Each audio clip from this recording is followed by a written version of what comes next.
naftan baa sideeda kugu dhiibayo qalbiga si dhawaho ku dhahe dhammaantii dadkaba wadne kaaga dhow ku dhexe noolide si gaar uga xuseeya hooyadii macaan ina xuseen cumar oon leeyahay ilaahay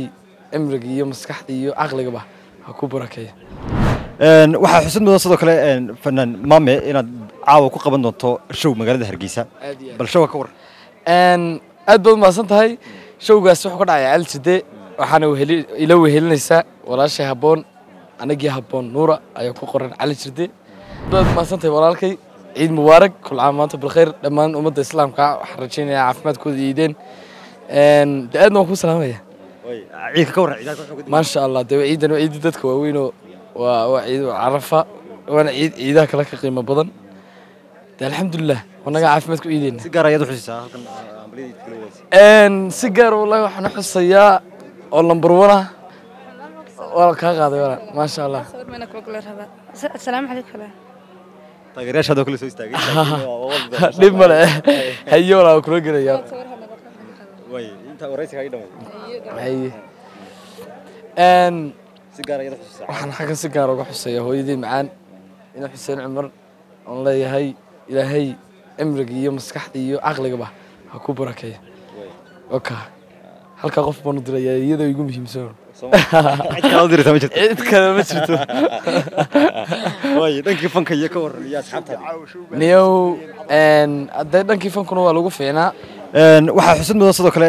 fanaan maame inaad caawa ku qaban doonto show magaalada Hargeysa bal showga ka war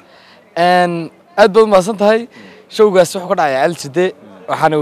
ila wehelinaysa walaashay haboon anagii haboon nuura ayaa ku qoran Caalside caawa waxa la soo xasuusanaya Hargeysadii hore sababtoo ah waana habeenada kala ka duwan waana maalin ciideed oo waa farxadeed insha Allah heeso cusub iyo wax cusub ayaan la tagnaa meesha anagii haboonba oo showgii ciidan filaya maxaad ku soo bandhigi doontaa wallahi waxaan shooyadii hore lagu arag ayaan soo bandhignaa heeso cusub maxaa kamid ah heesaas on ciidda ugu tala galay haddaan hadda sii sheego wala sii garanaya laakiin kadis baan dadka kaga dhigaynaa mid leeyahay nagu dhufo kuwii hore waa haadaan naftan baa sideeda kugu dhiibayo qalbiga si dhawaho ku dhahe dhammaantii dadkaba wadne kaaga dhow ku dhexe noolide intaasoo kusoo koobaya waan iska qaadiraysnaa kaadharka ka waran kaadharka iyo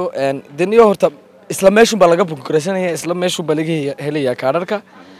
Caalside ugu tagaysaa insha Allah taala qobka ciyaarku waa free adi laftarkaagu soo diyaar garow